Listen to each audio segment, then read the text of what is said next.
Hey, what is up, guys? It is Harrison Barron, the Millennial Entrepreneur, and in this video, I want to talk to you guys about some ways that you guys can create content while you're working from home. So I understand that a lot of business owners, a lot of employees are working remotely right now, but that doesn't mean you should be done creating content.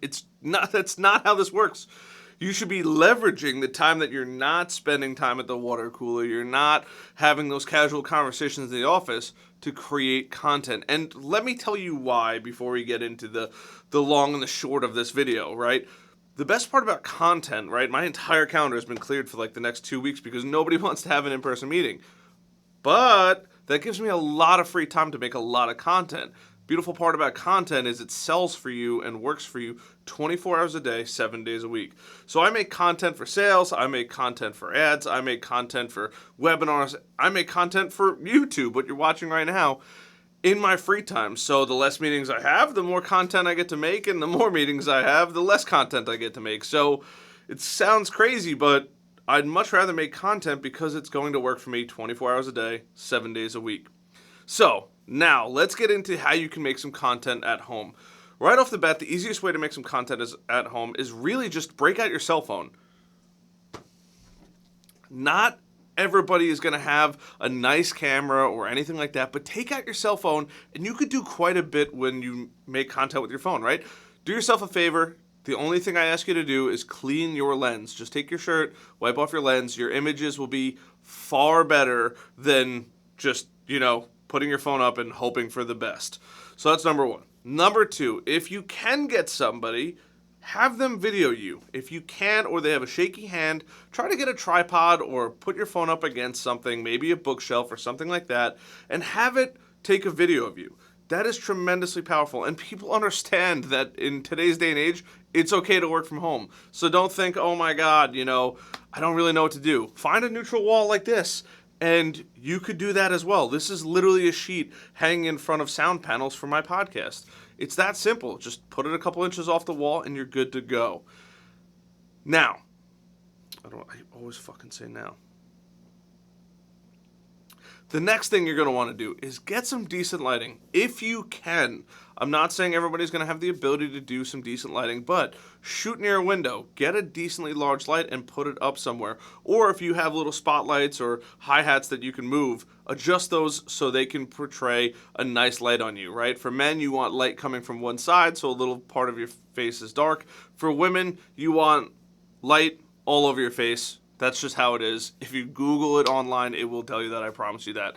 But those are some great ways to start making content. Now, if you're somebody who does not like photos or videos, trust me, I have a solution for you as well. And that is going to be blogging or photo editing or taking pictures. So not everything you're going to do is going to be video. I happen to love video. I can make a video much faster than I can write a piece of content. It takes me far longer to sit there and hammer out a blog than it does to make a 5 or 10 minute video for YouTube.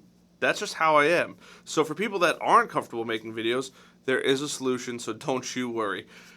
Take a minute to figure out what kind of things that people ask you on a regular basis. I love asking my clients, label 50 questions that you get asked regularly. I mean regularly, and start to write them down. Take those 50 questions and then say, hey, what logical order do these need to go in? And then from there, start to create content based around those. If it's blogs, write a blog about each one of those and just keep working your way through. Chances are pretty good those don't change all that much. Fucking girlfriend. Once you get through all 50 of those, you have 50 amazing pieces of content that you get to leverage whenever you need. If somebody asks you one of those questions, hey, by the way, I wrote this beautiful blog that covers everything you could possibly want to know about that. I'd love to send it over to you if possible, right? It's going to let somebody spend more time on your website, and you never know, they might buy from you. Otherwise, they're just going to find out information about what you do and how you do it. So for those people that really don't like video, there is a solution. Start blogging. Now, if you're like, Harrison, I stink at both of those. There is no possible way I could get involved in blogging. I stink at English and video because I'm afraid to talk in front of a camera. I still got something for you, so don't you worry. For those people that are terrified to do either one of those things, help your company out. Take photos of what you're doing or create emails, right? The email doesn't have to be perfect. You can always send it over to somebody to edit, but start to lay out emails, what you think that your consumer might say, and say, hey, management, I would love to see this go out in an email, or I think this would be very valuable to some of our ideal prospects. It might sound strange, but it's way easier to have an email pre-done for you and you just have to go in and make some small edits than to not have one at all that could be potentially making business and ultimately content, right? There's a reason why you see Burger King commercials and McDonald's commercials all day on TV, because they want you to come back. Same thing with Best Buy. If you ever buy anything from Best Buy and you give them your email address, get ready to be bombarded by emails. They want you to keep coming back and spending money, and they want to stay in your ear about the place that you want to buy your next piece of technology. You as a business need to do the exact same. So leverage your employees. If you have 10 or 15 employees, 3 or 4 of them should be able to take care of one of these tasks and ultimately create content so that way, after this recession is over, people could start to buy from you. You want to be known as the powerhouse. I spend a ton of time on my blog because I want Google to send me traffic around my ideal customer so ultimately they could buy my online course. Or I work on my second blog so that way businesses say, hey, I need a digital marketing expert. Let me call Harrison's company, right? It just makes sense. I create content so you guys can view my stuff over time and I can help educate you and build a community. These are all my goals, and your goals may vary, but take these tips and tricks into consideration so that way, by the time we weather the storm, we get through the whole thing, you too can be prosperous. I really do hope that happens. Now, before this video ends, first of all, I'd love for you to hit the subscribe button, hit the like button. It does help the algorithm. And also, if you haven't already, hit the bell so you never miss notification. But before this video ends, I really, really, really do need you guys to do a favor. I really, really, really do need you guys to do me a favor. Go support your local businesses. I don't care what you're doing right now, but please, please, please try to figure out how you can spend, even if it is a little bit more money, spend it with your local businesses. This is incredibly important. Local businesses are collapsing left and right. They can't support the infrastructure they have. Their rent is far too high, and for them to not have money coming in, such as restaurants, they are going to crumble. So please, please, please, please, please do the world a favor, do the economy a favor, and do your family and friends a favor, and go buy from a local business. It is so incredibly important. I really do believe that supporting local business will help us get through this entire thing.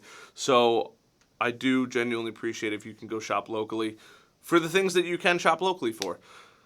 Thank you so much for checking out today's video. I do appreciate it. If I already asked you guys to subscribe, just support your local business. I'll see you guys in the next video. Till then, bye.